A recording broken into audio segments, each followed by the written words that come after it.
மக்களே எல்லோரும் கர்நாடகானா பெங்களூர், மேங்களூர், கூர்க், மைசூர் இப்படி தான் போவீங்க. பட் நாங்கள் ஒரு ஹிடன் ஸ்பாட் போனோம். That is Chikmagalur. Friday night சென்ட்ரல்லேருந்து ஒரு ட்ரெயின் இருக்குது. பட் எங்களுக்கு 3 days கிட்ட என்ஜாய் பண்ணணும். அண்ட் பெங்களூர் போய் பஸ் போகிறதுக்கும் எங்களுக்கு இன்ட்ரெஸ்டட் இல்லை. அதனால் எவ்ரி ஃப்ரைடே சிக்மங்களூருக்கு தேர்ஸ்டே நைட் திருப்பதிலேருந்து கிளம்புற ட்ரெயின் போகும். ஸோ அதை போட் பண்ண மெங்களூர் எக்ஸ்பிரஸ் பிடிச்சி காட்பாடி போயிட்டோம்.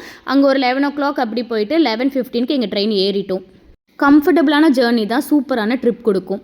செகண்ட் ஏசி தான் புக் பண்ணியிருந்தோம். ஏன்னா சாம் வளர வளர வந்து இடம் பற்ற மாட்டேங்குது ஸ்லீப்பரில். அதனால் இங்கே ரொம்ப கம்ஃபர்டபுளாக இருக்கலாம் அப்படின்னு தான் புக் பண்ணியிருந்தோம்.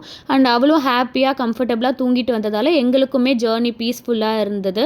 அப்புறம் நடுவில் வந்து பெங்களூரில் எங்களுடைய கசின் எங்களோட ஜாயின் பண்ணிக்கிட்டாங்க. மார்னிங் ஒரு 7 o'clock மாதிரி எழுந்துட்டு டீ குடிச்சிக்கிட்டே அந்த சினாரியோ பார்க்க சூப்பராக இருந்தது.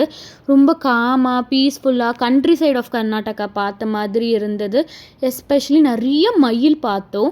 அப்புறம் 10:30 வந்து சிக்மங்களூர் ரீச் ஆயாச்சு. சிக்மங்களூர் ரீச் ஆனதுமே ரொம்ப ஒரு காஸியான ப்ரீஸியான ஒரு கிளைமேட் எங்களை வெல்கம் பண்ணுச்சு. நாங்கள் எப்போ ட்ரிப் போனாலுமே எங்களுக்கு வந்து கிளைமேட் வந்து ஃபேவராக தான் இருக்கும். இப்போவும் அப்படி தான் இருந்தது. அப்புறம் நாங்கள் ஆல்ரெடி புக் பண்ணியிருந்த கார் அண்ணா வந்து எங்களை பிக்கப் பண்ணிக்கிட்டாங்க. போகிற வழியெல்லாம் சூப்பராக இருந்தது. அண்ட் நாங்கள் வந்து சாங்டம் அப்படின்ற ஒரு ஏர்பிஎன்பி தான் புக் பண்ணியிருந்தோம்.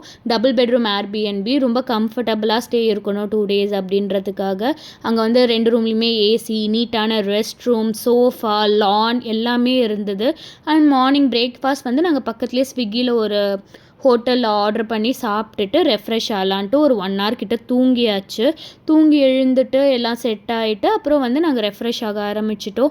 திருப்பி போகணும் இல்லையா. அண்ட் அங்கே பிளென்டி ஆஃப் ட்ரிங்கிங் வாட்டர்ஸ் எல்லாமே இருந்தது. சைட் சீயிங் போகிறப்போ வெளியில் தண்ணி வாங்குறது அவ்வளோ நல்லா இருக்காது. நாங்கள் எல்லா வாட்டர்ஸ்லாம் ஃபில் பண்ணிக்கிட்டு அரௌண்ட் ஒரு 1 o'clock கிளம்பிட்டோம். கிளம்பி டேரெக்டாக எங்கே போனோம், என்ன பண்ணோம், எங்கெல்லாம் என்ஜாய் பண்ணோம், சைட் சீயிங் என்னெல்லாம் பார்த்தோம் எல்லாமே அப்கமிங் வீடியோஸில் வருது. ப்ளீஸ் சப்ஸ்கிரைப் பண்ணிவிட்டு லைக் பண்ணிவிட்டு ஃபாலோ பண்ணுங்கள். பாய்.